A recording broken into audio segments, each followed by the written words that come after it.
श्री कुंज बिहारी श्री हरिदास, श्री कुंज बिहारी श्री हरिदास, श्री कुंज बिहारी श्री हरिदास, श्री हरिदास। सभी भक्तों के सभी भक्त, सभी सखी, सभी समस्त जीव कोटि उनके हृदय में बैठे बिहारी बिहारिन को मेरा दंडवत प्रणाम है। श्री हरिदास, श्री कुंज बिहारी श्री हरिदास। आज मैं एक बात कहना चाहती थी कि क्या सच में भक्त के जीवन में प्रारब्ध होता है?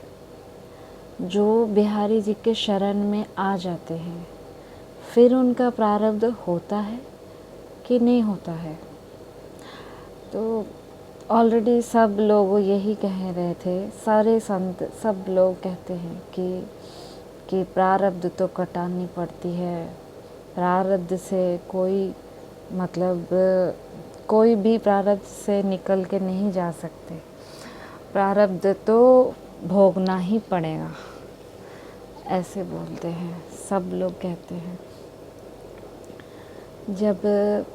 जब मैंने माधव दास जी की चरित्र सुना तो मुझे बहुत ज़्यादा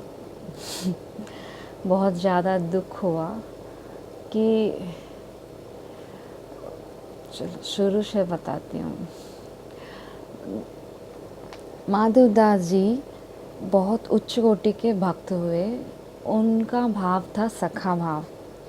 वो बिहारी जी को अपना सखा मानते थे, तो जगन्नाथ जी को सखा मानते थे और वो जगन्नाथ जी दर्शन करते थे। वो कहते थे कि मेरा सखा मेरे पास आए, मुझसे बात करे, मेरे साथ मुझे मदद करे। मैं सबके सखा सबको मदद करते हैं, साथ देते हैं, पर मेरा सखा मेरे साथ बात ही नहीं करता, ना मेरे साथ खाता है, ना मेरे साथ रहता है।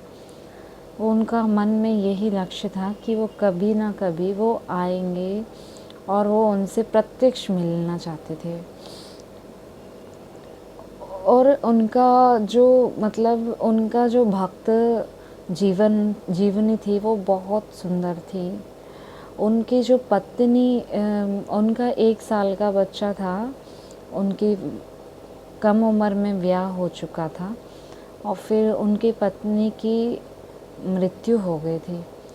तो उनके घर में सब बोले थे उनको विवाह करने के लिए, लेकिन उन्होंने दोबारा विवाह नहीं किया।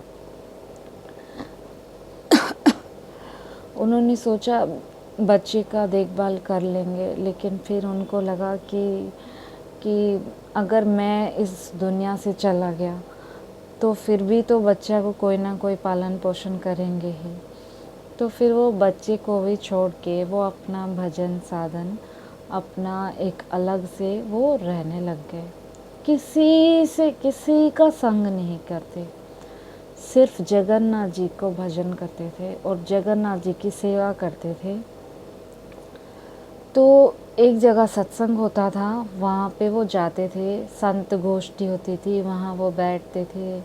वहाँ उनके साथ वो जो संत सारे प्रसाद पा लेते थे, वो प्रसाद को वो जो उनको बच जाता था, जैसे वो सबकी सेवा करते थे, पत्तल उठा के सारी सेवा करने के बाद जो प्रसाद बच जाता था वो उच्छिष्ट ही समझिए संतों की, वो उच्छिष्ट को लाकर अपने घर में जो विराजमान है जगन्नाथ जी, उनको पवाते थे। उनको पवाने के बाद ही ये पाते थे, क्योंकि ये अलग से भोग नहीं बनाते थे। जो संतों में मिल जाता था, संतों के प्रसादी जो भी मिल जाता था, वही ये पाते थे अपने जगन्नाथ जी को भोग लगा के। एक दिन क्या हुआ, एक दिन वो बहुत देर हो गई, प्रसाद वितरण और प्रसाद सब कुछ सेवा होने के बाद जो प्रसाद मिला वो बिना घर लेके जाना था उनको, घर लेके जाके जगन्नाथ जी को भोग पवा के फिर उनको पाना था, पर वो बिना भोग लगाए याद नहीं रहा और वो तुरंत ही अपने मुख में, वो इसलिए याद नहीं रहा क्योंकि उनका भाव आया कि ये संतों का उच्छिष्ट है, जो संतों का उच्छिष्ट है वो मिलते ही पा लेना चाहिए। कभी भी प्रसाद मिले तो वो तुरंत पा लेना चाहिए, एक सेकंड भी विलम्ब नहीं करना चाहिए, तभी वो प्रसाद की महिमा आपको मतलब ऐसा है कि प्रसाद मिलते ही पाना चाहिए, ऐसा एक पद में है, मिलते ही पाना चाहिए। तो वो उसी भाव में संतों को प्रसाद उच्छिष्ट मिला है कह के तुरंत उन्होंने मुख में ले लिया। जब उन्होंने तुरंत मुख में ले लिया और जैसे ही निगलने वाले थे उनको याद आ गया कि अरे मैंने तो जगन्नाथ जी को भोग ही नहीं लगाया, जगन्नाथ जी को भोग ही नहीं लगाया, अब मैं क्या करूं। तो अब मैं वो ना अभी उनको बिना पवाए वो पा भी नहीं सकते और उन्होंने उसको वो मुख से निकाल भी नहीं पा रहे थे क्योंकि वो प्रसादी है, उच्छिष्ट है, उसको कैसे अपमान कर सकते हैं और उसको पा भी नहीं सकते, अंदर निगल भी नहीं सकते क्योंकि उन्होंने जगन्नाथ जी को भोग भी नहीं लगाया। ऐसे ही रोते रह गए, एक कोने बैठ के रो रहे हैं कि क्या करूं, मुख से निकाल नहीं पा रहे थे, अंदर निगल नहीं पा रहे थे और रोए जा रहे थे, रोए जा रहे थे, रोए जा रहे थे। बहुत देर हो गई। इतने में साक्षात ठाकुर जी आते हैं उनके पास, साक्षात जगन्नाथ जी आए और उनको ना ऐसे बातों में रख के उनको मुख से ना वो जैसे बात किया उनसे तो वो तुरंत उनके मुख से वो जो उच्छिष्ट है उनका मुख से वो निकाल के उन्होंने पा लिया। तो उनका जो मतलब वो बाहर निकालना नहीं चाहते थे और वो पाना नहीं चाहते थे, इसलिए ठाकुर जी ने उनकी ऐसी लीला कर दी कि वो बाहर भी नहीं, मतलब वो जगन्नाथ जी को पवाया नहीं बोल के जो दुख था वो भी निकल गया, जगन्नाथ जी पाल लिए। फिर उनको लगा अरे मैंने ना अपना उच्छिष्ट पवा दिया, अरे मैंने कैसे अपराध कर दिया, जगन्नाथ जी मेरे पास आके ऐसे मुख से निकाल के पाल लिए, अरे मैंने बहुत गलत किया। तो जगन्नाथ जी कहते हैं कि क्या गलत किया, रोज़ इतने संतों का उच्छिष्ट पाता हूँ तो आज तुम्हारा उच्छिष्ट पा लिया तो क्या हो गया। इतना प्यार था जगन्नाथ जी और माधव दास जी के बीच में, इतना प्यार था, सखा मतलब सखा की तरह हर एक पल जगन्नाथ जी उनके साथ थे। और माधव दास जी अपने जीवन पर्यंत एक भी बच्चा अपने पास नहीं रखा, अपना ही बेटा को छोड़ दिए जो 1 साल का था, तो फिर वो कैसे शिष्य और इन सब को रखते, वो किसी को अपने पास नहीं रखे, सिर्फ अपने जगन्नाथ जी के प्रेम में रहते थे। उनके साथ तो बहुत सारी लीलाएं हुई, लेकिन उनको जब एक टाइम हुआ था जब उनको बहुत ज़्यादा बुखार आया था और उनको दस्त लग गए थे। तो दस्त लग गए थे, उनके पास कोई नहीं है, उनका सिर्फ जगन्नाथ जी थे, उनके पास कोई भी सहारा नहीं, एक जगन्नाथ जी ही थे। और वो बार बार जाके धोना पड़ता है, तो दस्त ऐसे लग गए थे कि वो बार बार जा ही नहीं पा रहे थे धोने के लिए, फिर जाओ फिर आओ। तो उन्होंने क्या सोचा, रात का समय था, उन्होंने समुंदर के किनारे ही लेट गए, क्योंकि फिर धोना जाना इतना नहीं हो पाएगा, इसलिए उनसे आया जाया नहीं जा रहा था, इतने बार दस्त हो रहे हैं, तो वो जाके समुंदर में ही लेटे हुए थे। लेटे हुए थे और वहीं पे वो ऐसे लेटे हुए थे, उनको होश नहीं था। तो एक स्वयं जगन्नाथ जी आते हैं, उनके पास आते हैं और उनका जो कौपीन है उसको धो देते हैं और उनका स्नान करा देते हैं अच्छे से साफ करके। जब तो जगन्नाथ जी जब किए ऐसे, तो वो पूछते हैं, कौन हो तुम? ऐसे ये इतनी बड़ी सेवा, ऐसी सेवा मैं तो किसी से करवाना ही नहीं चाहता हूँ, तो तुम कौन हो बेटा? तुम आके ऐसे सब कर रहे हो, ये सब सेवा कर रहे हो। तो जगन्नाथ जी बोलते ही नहीं कि मैं तुम्हारा सखा हूँ, सब बोलते ही नहीं। पर माधव दास उनका हाथ पकड़ लेते हैं कि इतनी रात को इतना समुंदर में कौन आ सकता है? कोई तो नहीं आ सकते, वो तो साक्षात जगन्नाथ जी थे। तो जगन्नाथ जी का हाथ पकड़ लिए, जगन्नाथ जी का हाथ पकड़ लिए और वो बोले कि हे प्रभु, इतना इतना कष्ट आपने क्यों लिया? और वो और ज़्यादा रोने लग गए कि आपको ये काम करना पड़ा, हाय इतना ऐसा काम क्यों करना पड़ा? इससे अच्छा होता मेरा जो तबीयत है उसको ठीक कर देते आप, ऐसा कर लेते, ये क्या हो गया? तो यहाँ सब लोग यही कहते हैं कि ये उनका प्रारब्ध को तो उनको काटना था,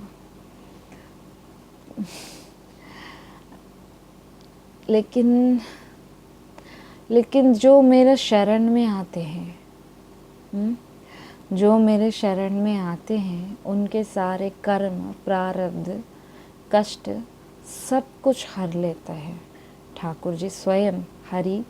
वो सबके कष्ट जो भी उनके शरण में आ गया, उसका दुख दोष कुछ रहते ही नहीं है। जब वो उसने समर्पित हो गया तो फिर उसके प्रारब्ध हैं।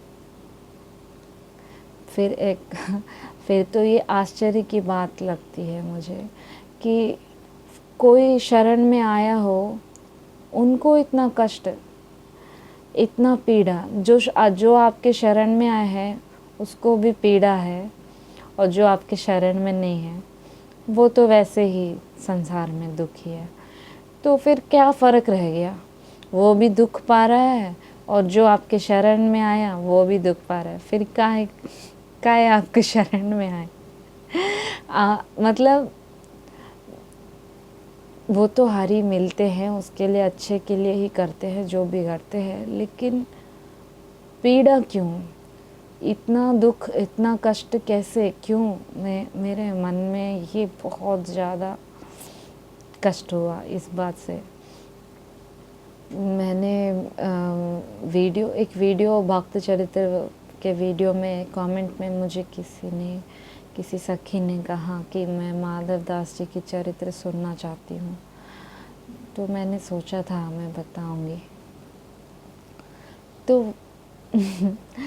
तो अब मैंने बिहारी जी से भी पूछा कि बिहारी जी ऐसा क्यों, उनके जीवन में इतना कष्ट क्यों, ऐसे कैसे हो सकता है? ये तो हो ही नहीं सकता। मैंने जब आश्रय लिया बिहारी जी का, सिर्फ बिहारी जी का, और वृंदावन वास किया, तो कुछ भी कष्ट नहीं आया। और मैं इस विश्वास में थी, इसलिए मुझे विश्वास नहीं हो रहा था वो बात कि उनका प्रारब्ध है, तो वो मुझे सच नहीं लग रहा था। फिर क्या हुआ, मुझे याद आया कि मैं जब शुरू में आई थी वृंदावन, तो मैं केली कुंज महाराज जी के सत्संग सुनती थी, जाती थी। तो थर्ड डे शायद उस दिन जब शुरू में गई थी, तो उसके तीसरे दिन ही उनके सत्संग में बता रहे थे कि जो राधा रानी के शरण में आ जाते हैं और वृंदावन वास करके 3 बार राधा राधा राधा कह लेते हैं, जो राधा रानी के शरण में आके 3 बार राधा कह लिया, उनके सारे जो प्रारब्ध कर्म सारे फाइल उसी पल एक क्षण में उसके सारे ब्लास्ट हो जाते हैं। ऐसे सुना तो मुझे याद आया कि ये तो फिर ऐसे, फिर वो बात बिल्कुल सत्य है। तो फिर प्रारब्ध नहीं है तो फिर क्या है ये क्या है बिहारी जी, ये क्या है? ये बिहारी जी की लीला है, लीला। तो लीला है तो फिर क्या लीला क्या थी, वो चाहते क्या थे? बिहारी जी क्या चाहते थे? जगन्नाथ जी चाहते थे कि मेरा जो सखा है किसी का आश्रय नहीं लिया, किसी का साथ नहीं, सिर्फ मेरा साथ चाहता था। तो मैं ऐसे भक्त का सेवा मुझे कैसे मिलेगा? ये तो मुझे सेवा भी नहीं देगा, करने नहीं देगा। इसलिए ऐसी लीला करके वो अपने भक्त की सेवा करने के लिए आए थे। जो भी शुद्ध भक्त जब चलता है, जब वो चलता है तो उसके चरण रज, उसके पीछे स्वयं श्री हरि उसके पीछे पीछे उसकी रज के लिए, उसके चरण रज के लिए उसके पीछे पीछे भागते हैं। तो इतना भाव है, हरि को भक्त इतना प्रिय है, हरि को भक्त इतना प्रिय है कि सबसे ज़्यादा प्रिय हरि के लिए अपना भक्त है। जहाँ मेरा भक्त है वहीं मैं हूँ, ऐसे ठाकुर जी कहते हैं कि मैं जहाँ मेरा भक्त है उसके हृदय में मैं हूँ। और भक्त, भक्ति, भगवंत, गुरु इस चार नहीं हैं, वो एक ही हैं। तो फिर संतों ने, बड़े बड़े आचार्यों ने, बहुत बड़े बड़े वाणी पोथी में भी लिखा हुआ है कि प्रारब्ध है, इसको कटाना है पड़ेगा। ये क्यों, ऐसे क्यों?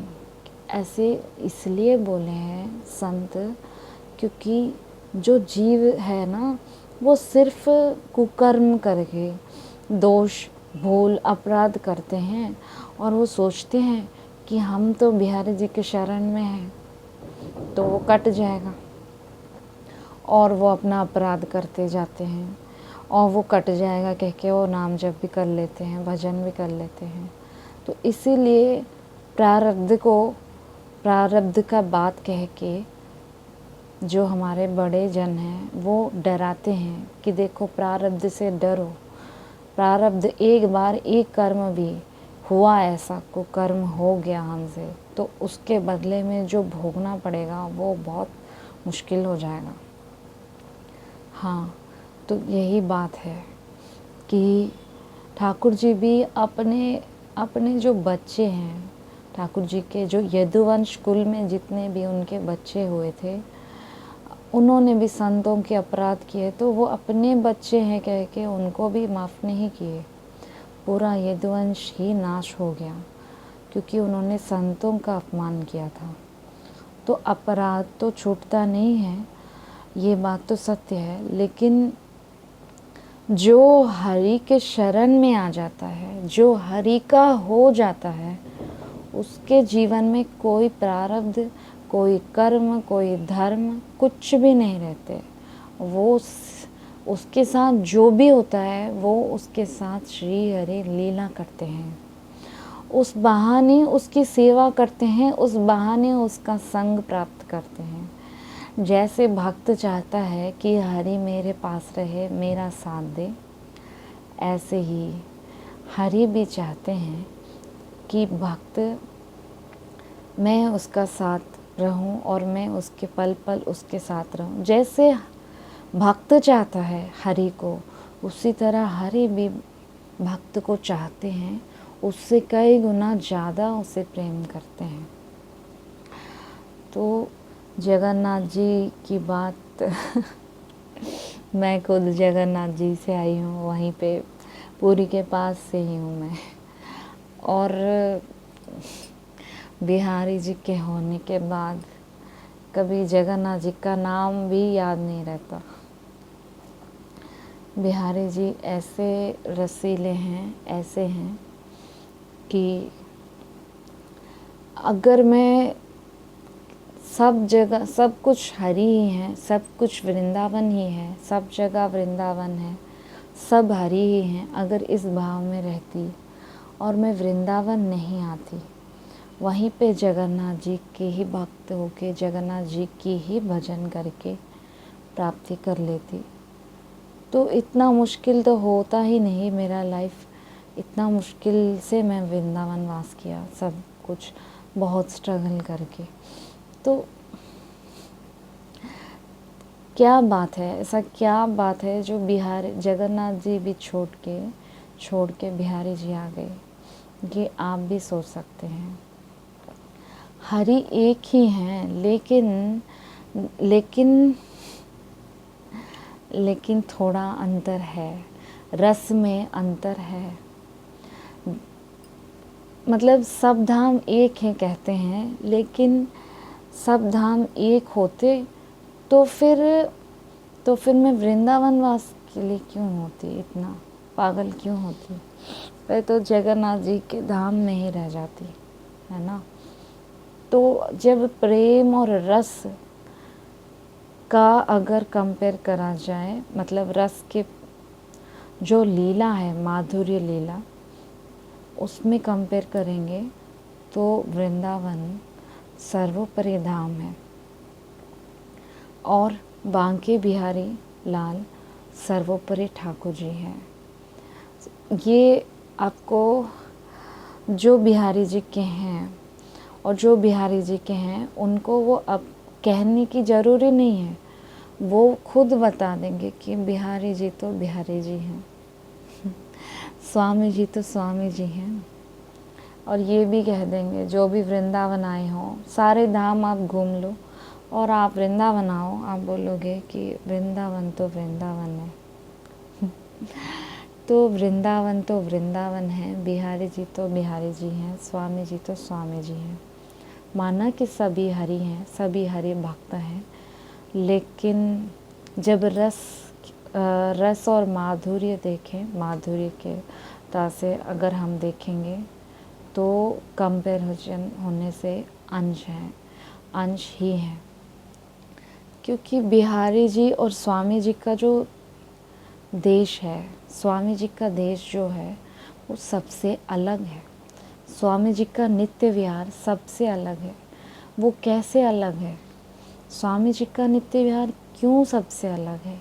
स्वामी जी के नित्य विहार में आने के लिए सिर्फ स्वामी जी के ही शरणापन होना पड़ेगा। स्वामी जी के अनन्य शरणागत होने से ही स्वामी जी का नित्य विहार मिलेगा। ऐसा क्यों? क्योंकि स्वामी जी का देश में, स्वामी जी के नित्य विहार में, मतलब मेन अंतर यही है कि स्वामी जी का महल में प्रियालाल हमेशा मिलन में रहते हैं, हमेशा मिलन। मतलब ये नहीं कि अभी दोपहर में मिलन हुआ, फिर शाम को लुका छुपी खेलेंगे, फिर रात को फिर मिलन होगा, फिर सुबह को थोड़ा भोजन होगा, भोजन प्रसादी होगी, या फिर शाम को वन विहार दर्शन करेंगे।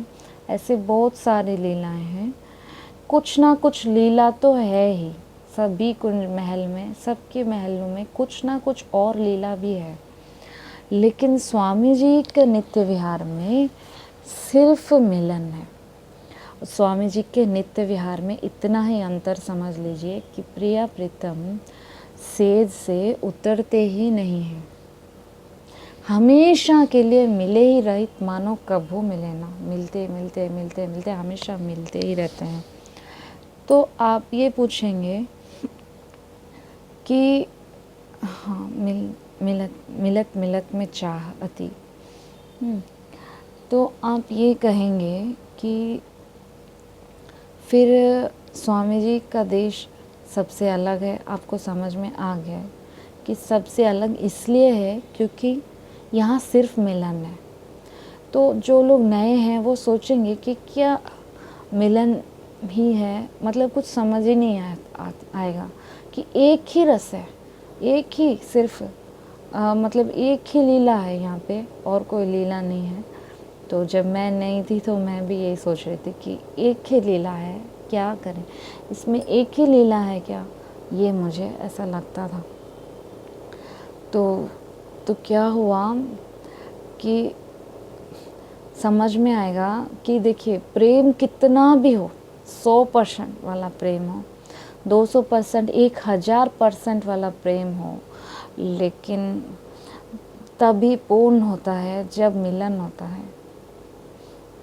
भक्त भगवान को चाहता है, भगवान भक्त को चाहते हैं, भक्त भगवान को बहुत प्रेम करता है, भगवान भी बहुत प्रेम करते हैं, पर जब उनका मिलन की बात आती है तो तब जाके आनंद, मन हल्का हो जाता है।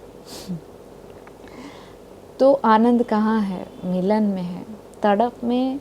उनकी तड़प है, उनके लिए विरह है, इसलिए वो फिर भी आनंद है, लेकिन परम आनंद तब है जब मिलन है, और जब पूर्ण मिलन ही है, सिर्फ मिलन ही मिलन है, तो फिर कैसा आनंद है।